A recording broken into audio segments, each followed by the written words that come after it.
personal accounts, because those accounts, and that's on a publisher by publisher basis, they track things like if they've ever been banned for cheating before, or if there's someone who uses a lot of homophobic and sexist language in their games and they've been banned. They keep track of all those things. So part of that is in one of the things is in New Mexico, they asked us, why can't we have, high school name computer 1 and high school name computer 2? And part of that is that we want to make sure that when those people are playing, they are who they say they are. And that's a whole thing that happens in esports. That's something that we need to have a really tight track over.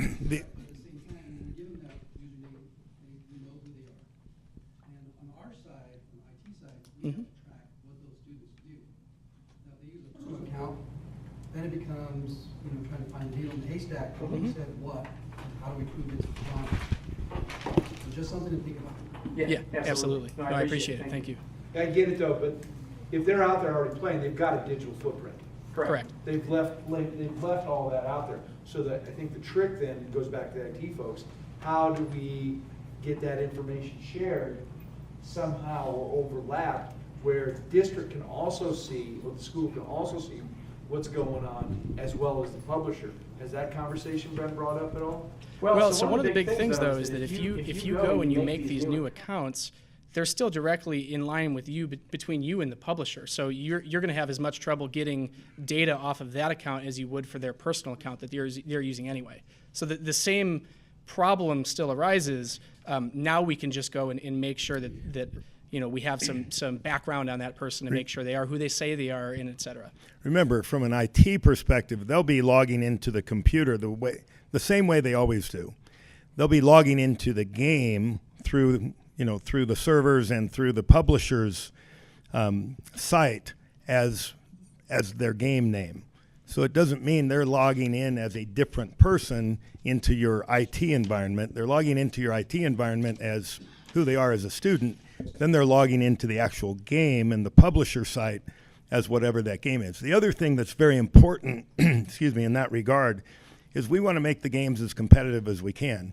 So we're going to be having the teams and the league set up with talented players, right? So you're competing at a level with the other players at that same level. So it really is competitive, whether I'm rated as a 45 to 55 level or I'm a 85 to 95 level, right? We want those kids and those competitors competing at that level. And that's one of the other reasons every publisher maintains a public record of your level of competition, right? And so that makes it so you know who you're competing against and what type of players they are as well. Just a clarifying question. Mm-hmm. Maybe just like terminology is weird, but is it actually based off of level or rank? Rank. Yeah. Rank? Okay. Yep. Yes. Again, I'd like to just trying to make it general, right? Yeah, there you go. From a competitor's perspective, as far as using different accounts, right? If you have I'm high school user 1, high school user 2, right? People don't really know who I am, but if I'm applying for something like TESPA or Heroes of the Dorm, which give a lot of scholarship money, I want those people to know my personal account name so that I have a higher chance of getting that money. Like you said, League is like a very ever-changing game and stuff like that. There's different patch notes that come out every single week. Is there ways that's going to be scheduled, say for the state tournament or anything like that? Say it's held on a Thursday or something like that. Riot comes out with patch notes on Tuesdays, and we've been practicing on a patch for an entire week or 2 weeks or something like that, and then suddenly there's a patch that changes with all new strengths and champions and things like that. And suddenly we only have 2 days to prepare for a huge competition on an entirely new, almost sometimes can be an entirely new game. Is there ways to revert back to an old patch so that we can play on something we've been practicing for an entire week or 2 or whatever, or that kind of thing? We have nothing planned like that so far on a publisher by publisher basis, and a lot of the times it's because we use their servers and whatever's live is live. But that would be something that we would consider looking at moving forward. I answered the question a little while ago about generic user 1, user 2. Most all these games have loads where the kids will buy specific characters and specific skill sets, so you can't really do a user 1 loadout, user 2 loadout, because the kids will never be able to play, because if you're this class, it won't work. So just to kind of help you guys for the future, you're going to discourage more kids doing it that way than encourage people. Right. Yep. Going along with this question, in competitive league play, they play a patch behind. Right. So is that something that they would be willing to offer to high schools? And in addition to that, they do have like tournament style play. Will Riot let high schools play that way so that we have, like we can play scrims and we have the availability to champions, or is that something they're not willing to let high schools do? Yeah, so those in things like that, and that's not just, that's really every game. Those are really details we haven't ironed out yet. So that would be something that if you could like send me an email afterwards, just, hey, here's my opinion on this. This would be really useful. We can collect some of that moving forward, and then figure out kind of what the best way to handle that is. So my email is andrew@legacyesports.gg. And we'll. You have it at the end too, right? I think I do, yeah. I think I've got it somewhere. And we'll be passing that around and making sure everyone knows. We all know that kids kind of have stronger mouths on the internet than they do in real life. And so when we're talking about students who are like, or active in games like League of Legends, who have received chat bans, who have received, those 14-day bans, 30-day bans, or whatever, is there a parameter that we'll have as an activity now that will say kids who have received bans within the last 30 days or a year even are ineligible to play? Like, what are we going to discuss that? Do we know what that looks like yet? Yeah, so that's one of the things, and that's part of why we really want to make sure they're playing on their own accounts. That is something, and we don't know what the time frame of that looks like. We don't know if it's a year or 30 days, or for example, some people get banned for leaving games and not playing out the full game. So every ban is kind of a different flavor, so to speak. Part of the thing that we want to make sure is just, again, no homophobic, no sexist, no racist, none of that kind of behavior. And if that's very apparent, that's something that they would get banned on the spot for.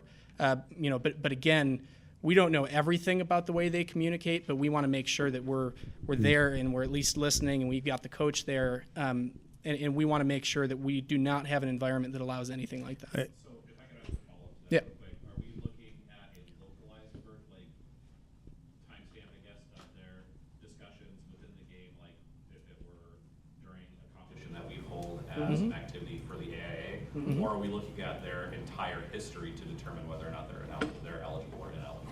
Yeah, so we would look at the entire history and say, again, if you've been banned in the last 30 days for something like this, then you don't get to participate, or you get a 4 weeks where you're not allowed to participate, kind of like how suspensions work in high school football or anything like that. But then also, if any events or incidents happen during the actual competition, then we'd also address that immediately. So we'd hit that from both sides. If I could, real quick, I'm sorry. There's 3 levels of kind of monitoring, right? There's the publisher level, and they have their own rules and guidelines that they adhere to, and they can do bans, and they do that, maybe not arbitrarily, but they do that based on their own rules and guidelines and things like that. We're certainly going to do everything under the guidelines of the AIA, right? So any eligibility, any sort of things that govern the activities that they sanction, that's certainly a part of it. And then there's going to be in-game types of things, of which we'll have the ability to go back, and we'll have officials, right?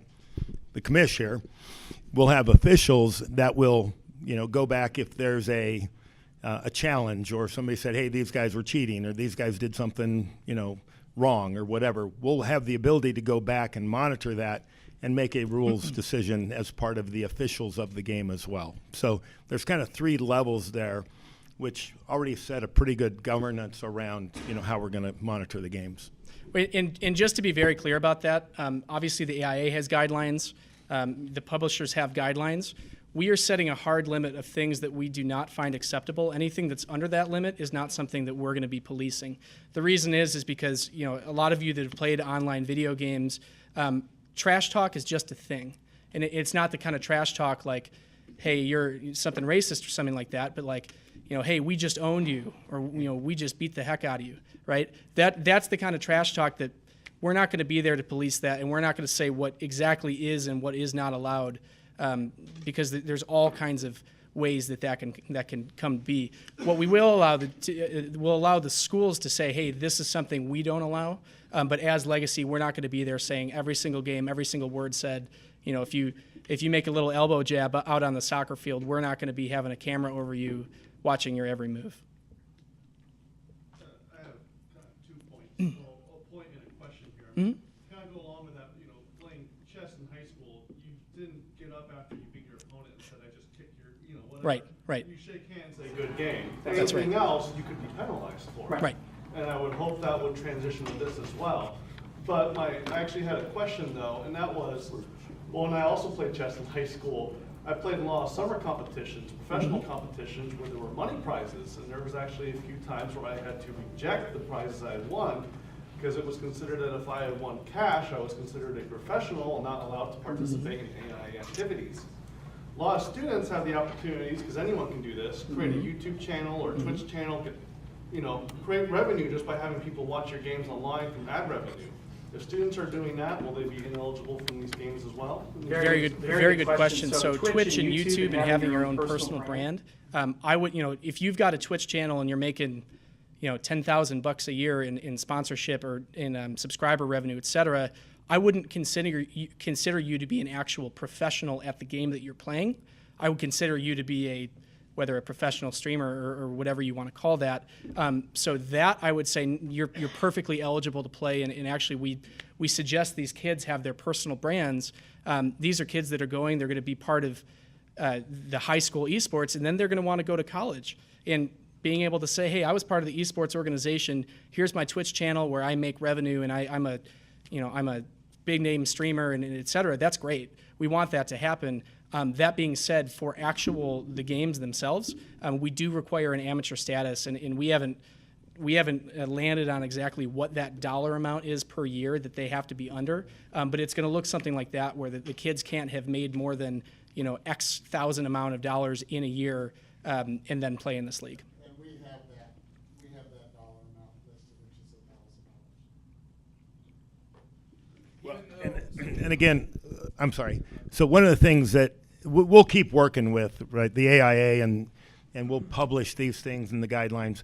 The other thing to remember is one of the things is great experience, but also preparing kids for the next opportunities, college and things like that.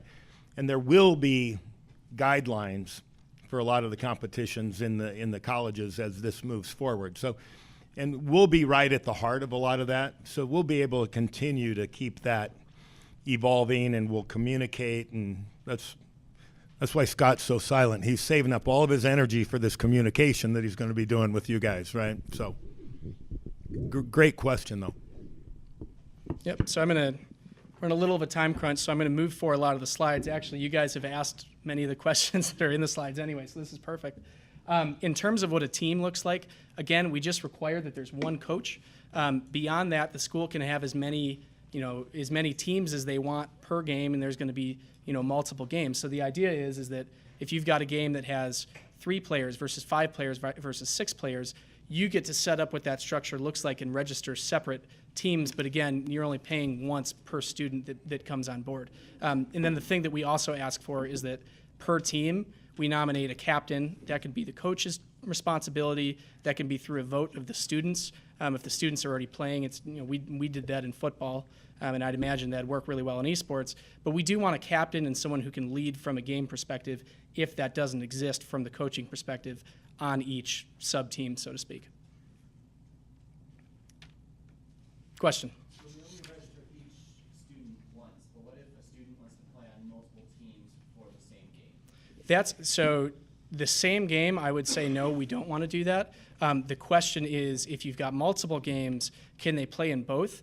That's something that we're going to that's a really open conversation. From my personal perspective, I'd say no. I know that when you play high school football, the amount of time it takes for you to be there and practice, and if you're on a team that's really serious about it and you have to devote a lot of that time to someone else, that can be really frustrating for your teammates, and it doesn't lead towards really positive competition. But again, that's my personal opinion, and if we can come up with some solid counterpoints of why we'd want to let students play multiple games, we can go that direction too. For example, league is a that's completely up to the school on how they want to handle that. I would, and again, this opens up the question, if you've got multiple teams for the same game and you want to go in and someone's sick, so Sarah or Timmy or Johnny is sick and they need someone else to sub in for them, we're going to be coming out with specific rules on how that works, because chances are you're going to need to pull someone else from another team. So in terms of registrations, we'd say no, but again, if something happens, obviously the show must go on. You need to play that game, so you're going to need some kind of substitution for that. One of the other things, and this is kind of just a smaller level detail, we also require that the coaches are there to lock the rosters 24 hours before each game. Many of you who play a lot of strategic games know that you need to do a lot of scouting before. It's just like football, where you go and you watch their playbook and you figure out what they do. It's the same thing in esports. So we require that roster lock happens 24 hours before each game. So that's part of the system.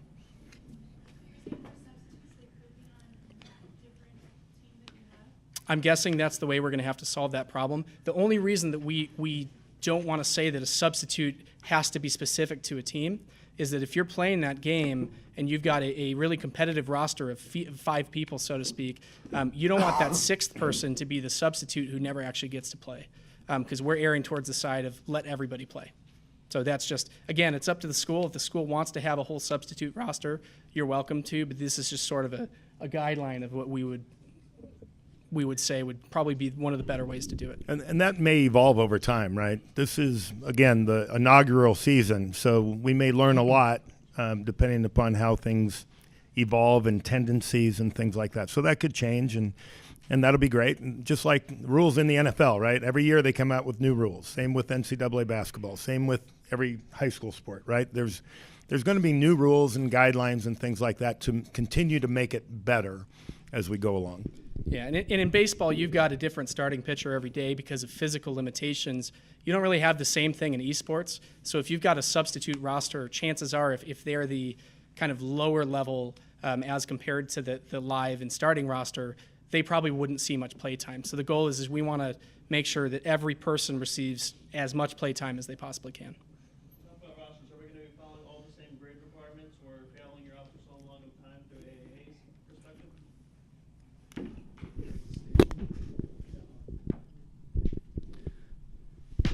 Our rules would apply for the same as they would for any other activity. Okay, so moving forward, talking a little about what coaching looks like, and we've really gone over this, so it's just going to be really quick. Again, we need the coaches to be there and be motivating and helping kids deal with issues and kind of do the organizational side in interfacing with the actual coaching platform. But again, we don't require that the coaches know a lot about the games, but we would like them to, if possible, and we would like them to have an interest in technology and be able to talk shop with any of the kids that are involved in this, et cetera.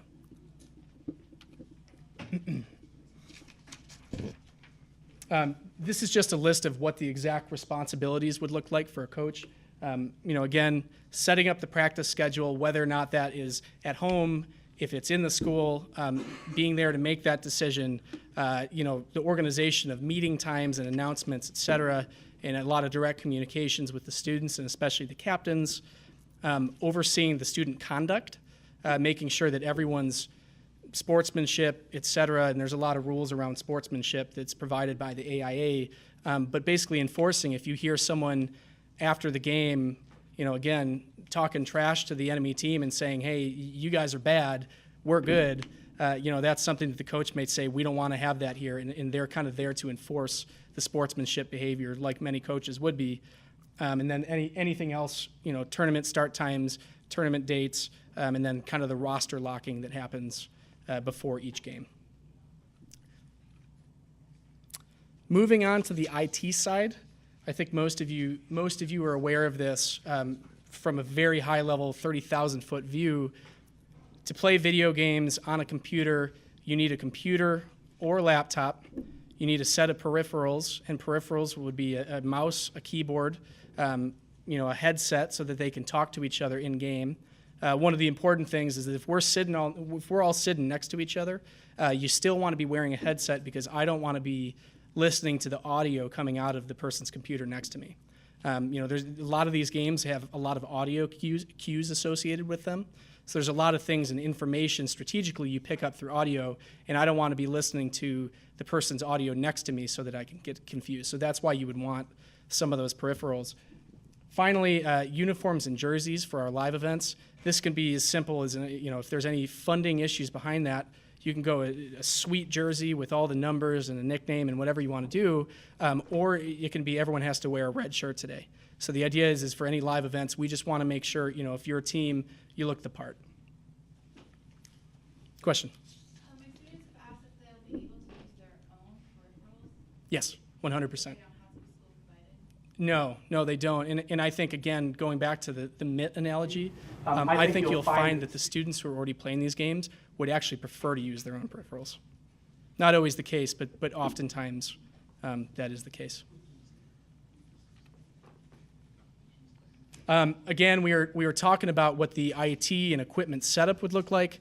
Part of it is that if you say, hey, as a school, we're going to let the kids bring in their personal computers if they got laptops, being able to assist them with that. And I know oftentimes that won't be the case, but that is definitely something that could happen. So being able to assist in the setup of adding that student's computer to the network, being able to help with the installation of the games and unblocking any ports and websites and our website and the registration website, et cetera, those are all things that would go into the IT side of things. If I could, some of you will have questions around, geez, maybe our school doesn't have an IT or doesn't have a lab or doesn't have the necessary infrastructure. We're still working through with the AIA. There's 3 levels that we can ultimately compete at, right? Actually 4. There's a computer lab on campus in the school that everybody comes and they sit and they play and they compete and it's great. There's the opportunity to do it at home like you guys have been doing, for example. I think by and large, we ultimately want to have as much inclusivity, right, and bringing kids to campus and things like that. So some states are requiring that kids actually compete and play together in a single place, right, whether it's in school. And that brings up the third, one of the sponsorship opportunities or partnership opportunities that we're encouraging, either we're looking at with our Outfront Media partner and or potentially some of our technology partners, is finding third-party locations maybe for the first year until the labs are set up or until you have the infrastructure, where Microsoft retail facilities, for example, a lot of them actually stage competitions and sponsor those and bring them in. So the opportunity to actually go there and do the competitions there. Or maybe it's a local business or a corporation that has a computer set up in the infrastructure that after 5 o'clock they're not using anyway because most of their workers have gone home. So we're working through a lot of those things to make it as inclusive as possible, even if your school maybe doesn't have the necessary requirements to be competitive today. We're looking into other ways to make it a level playing field, at least for the first year. So in the lower end competitions, where are the venues going to be held at? Are these going to be schools having to host these events, or are these going to be common areas, common public locations where we're going to be doing these competitions at? Yeah, so part of it, we've got a slide later on what that's going to look like. There's a few options there. A lot of the times we're looking for convention centers and hotels and sometimes arenas and basketball arenas and things like that. We're also, in talks with working with a company that they have an esports truck, a mobile venue that drives around, and they'll set up a whole stage and they'll provide all of the setup and whatever goes with that. And we've actually got a picture of it that we'll show you later. But so there's a lot of opportunities there. But yeah, typically the convention centers and the hotels and things like that are the ones that really align with the kind of the LAN party event, so to speak. Moving forward, this is the very high level 30,000 foot overview of the competitions. Again, the coaches, they're going to register their team at the beginning of the season. Once we have all the registrations in and everyone's who's going to pay has paid, we're going to go and do all the scheduling and bracketing and conferencing that goes along with that. We're going to release those schedules that are all publicly available to everybody, everything that goes along with that. And then right now, and again, this is one of those details that is a setting that can be tweaked.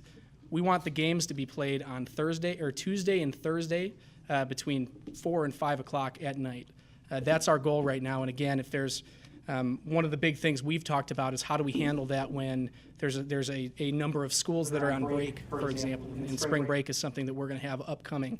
So that's a setting we're going to be looking into and really tweaking, but that's sort of the high level of what we're expecting to do.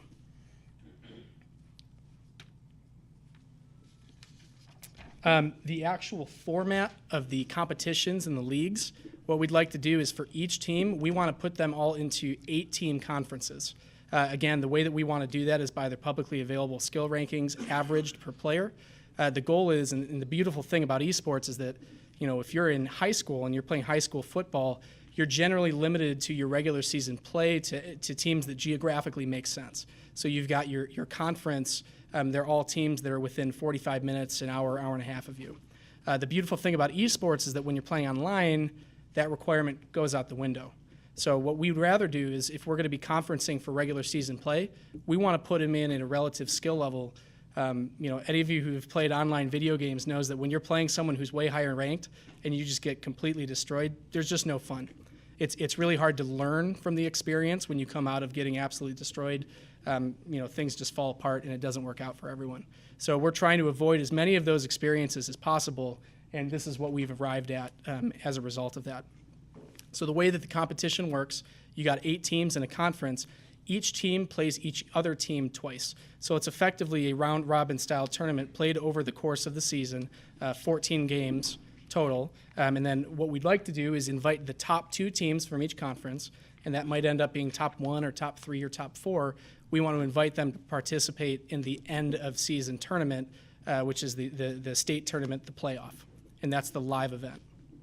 So say for because there's differences in player skill, obviously. Yeah. Say that you don't have a bunch of kids, you can't have an entire team of just really good players and an entire team of less good players. Say you have, someone that's platinum and someone that's silver on your, all both on the same team. Would that automatically put the team into the upper level because there is a better player on the team, or would it go down to what the majority of the team is? Yes, that's a really good question.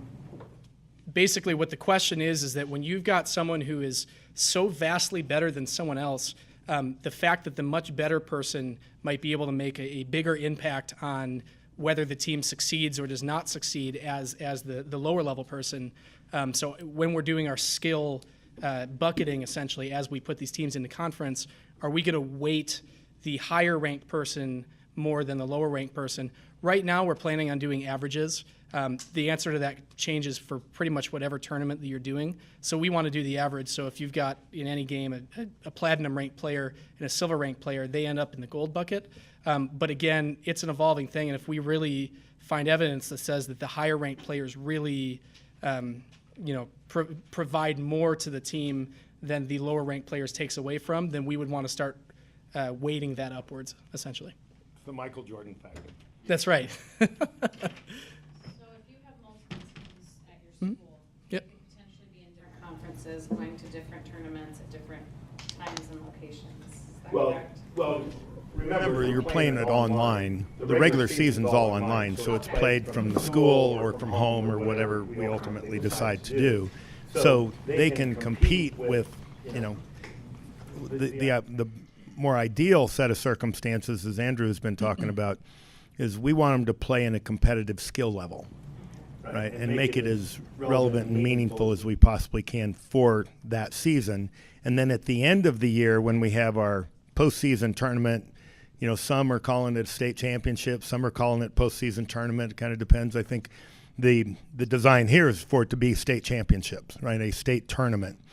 Then that will be at a central location where the teams from those skill levels will all match up and compete in the state championship, which will be great. Can't wait. And the goal is for those events is we want to provide, it won't literally be, but we want to provide the professional gaming experience. So we're going to put the stage up there and have the computers up there, and you're going to feel like you're up there, and we've got shoutcasters that are going to come in and do the commentating over the event. And even if you're not a professional or you're a really low-level player, we still want to give them that experience of, hey, I'm up on stage and I'm playing. It's the real deal. So that's really exciting. How are we going to prevent someone that's played the game for years, make a new account so they can be in the lower leagues and just dominate? That's a really good question, and that goes along with, we've got a whole set of guidelines around cheating and sportsmanship and et cetera. At the end of the day, we can't figure those things out without user reports. So one of the biggest things is that the students that are in the leagues and are playing the games, if I'm a really low-ranked player and I'm expected to be playing a bunch of other low-ranked players, and I can look up my enemy's ranks to see what they are. And if I'm a low-ranked player and I say, hey, this guy might be top 100 in the United States, but he's playing on a separate account that says that he's bottom tier, it's really clear anyone who's a gamer has really experienced that. And that's where we kind of lean on the kids to report those instances to us so we can go out and do investigation on that. So again, one of my major concerns is that, you look at Tuesday and Thursday, 4 to 5 p.m., that competes with your traditional sports. We can go later. So my question is, I love the opportunity that it provides for kids to have additional experience, but is there an opportunity to play games where there's a flexibility in time schedule at different times, or they can play from your home, like you said, versus playing from 4 o'clock to 5 o'clock Tuesdays and Thursdays? Sure. And so that's a really good question, and that's part of how we need to come together and decide. For example, if there's really low involvement from students who are in traditional sports, which I don't expect, but let's just assume a world where that happens. If there's 2 teams that are about to play on their Tuesday and it's a game at 4 or 5, if that one single student has a scheduling conflict, or let's open it up to, that student says, my mom says I have to come home and do homework instead of playing in our scheduled game, you really can't change the schedule because of that.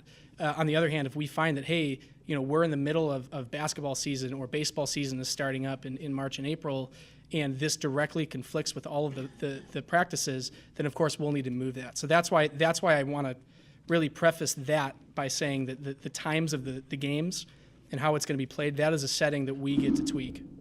Are there games themselves, I'm not into video games at all, so Yeah. I can't reference it, but are there games where they can do it on their own time and they're not competing against somebody else? Where they're more competing against the game itself and levels of the game? I don't know. No, so what we're going to be playing as part of this program is competitive multiplayer games where it's student versus students. Yes, those games completely exist, and a lot of students are playing those, but that's not something that we would add as part of this program. So in esports as a whole defines multiplayer competitive gaming versus each other, where we're directly playing in a match, just like tennis or golf or baseball or football. I think like most things, and I appreciate your concern, really, and it's a great question. I think like most things, we're trying to make this as inclusive as possible. There's always going to be exceptions, and that's why we're trying to remain flexible. Originally, we had it from 5 to 8. And some parents were complaining about homework and things like that. So we'll continue to evolve. We haven't set anything in stone, but there are going to be exceptions where some kids can't participate in the spring season because they're playing baseball or they're playing basketball or whatever it might be. Or some kids maybe don't want to compete in the fall season because they're dedicated to football. And that's why we're trying to make it as expansive as possible with multiple seasons and try and be as flexible as we can. But there's always going to be some kids who can't. Right? Their parents won't let them, or they have to work, or they have another sport, or whatever it might be. And that's okay, too, because that gives an opportunity for somebody else to play as well. And part of that is we want to kind of have these conversations now and before the season starts so that we can put together the initial schedule with everybody in mind. And then from a week-to-week basis, though, what we will not be able to do is say, just like football, your game's at 5, well, our starting quarterback can't make it till 6, so we have to delay the game. That doesn't really happen. So we want to have those conversations first, figure out the issues and figure out what sports are going to be going on, what do we have to plan around, and then that's when we can start and make that schedule from the beginning. So are there certain games that are going to be played in the spring, certain games, or are all games played in each? You play football, and Yeah. You understand what I'm saying? No, 100%. So what we'd like to do is actually rotate them around. When we do our first season, what we're going to figure out is that maybe some games might have low involvement, or maybe the competition didn't work out as well as everyone had wanted, and we're going to go and rotate those around from season to season. To directly answer your question, there's no schedule set for that yet, but yeah, you would expect that from a season-to-season basis, the games might rotate around. The other thing I would say, now is probably a pretty good time to talk about it. One of the other things we're looking at, probably leaning towards now, we've been talking about an online competition, right? The round robin tournament and things like that, with a league or a championship, state championship at the end. And we're probably leaning towards doing more LAN events during the course of the year, so that more kids who maybe can't compete, or we're not offering that game or whatever it might be, can come to the LAN event, 2 or 3 times during the course of the semester, and still get a competitive environment, even though they maybe can't compete for whatever reason in the actual round robin conference tournament. Do the students participating in that LAN event have to be registered for the $50, or can anyone come and participate in that event? Well, under advisement, right? Okay. Great question. So how are the games, because the students will be playing in the lower end competitions from the schools, correct? So how are those going against each other, against the other schools, is that correct? Yeah. So how do we moderate those games? Like, is there an official who's watching those games at each location, at each school? Like, how do we set the games up? For example, I imagine in League of Legends, you're gonna go to the custom game option, and you're gonna invite people from the other party, but how does that work? Does one school send the names of their players over to the other party? You need to add them to your friends list, invite them to the, that's a lot of setup, is what I'm trying to say, before each game. Yeah, so we're going to be providing a direct guide, and that's part of our guidebook. The guidebook is going to be about 15 pages that explains everything you need to know right here. The rule book is going to be all the really specific things. But yeah, that will all be provided directly to students, and there's one way that we're going to do it. So it's not going to be, hey, set the game up however you want. There's going to be a directed set of steps. This is exactly how you do it. This is exactly how you play, and that's going to be provided with all the information that comes out in either November or December. Is it only going to be like one game? Because I know like the NALCS they've been known to do like 3 best of 3 situation where you play best 2 out of 3 wins the match, or and is that going to happen for like the state competition? For I know like in Worlds and stuff like that they do best of 5s for in order to get the champion and that kind of thing. So that is going to be a game-by-game basis. I think that when we talk about the amount of time that we have after school to play the games, it's going to be, if it's a game that has an average of 45 minutes or 50 minutes or an hour for like Dota, that's going to be best of 1. And if you're playing Rocket League, that's going to be probably a best of 3 or even a best of 5. So it is completely dependent on the game. And again, that'll be part of all the rules that we set out. If you're in a short game and you play a game-by-game basis, then we'd say, okay, the first team to win 2 games wins the match. And the match is the officially recorded statistic, if that makes sense.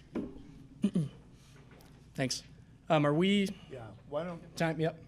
How many more slides do you have on the actual competition, or? Not much. The next one is just a visual of how that would all look, the round robin, and plus the tournament side of things. We get that. Yeah. Right. Exactly. You've wanna seen this spend- before. We want to spend a little more time on this. That's right. Yeah. I think we got it.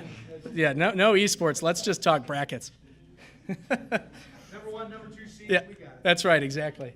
That's pretty much it for the competition. I think this would be a good time if we want to move why to don't lunch. why don't we break now? Yeah, we do have lunch on the outdoor patio, so feel free to go help yourselves. We'll be back in 30 Awesome. minutes or 40 minutes, or what's kind of your... We could do 30 minutes. That'd be perfect. 30 minutes? Yep. All right. 30 minutes? Good job. Oh my God.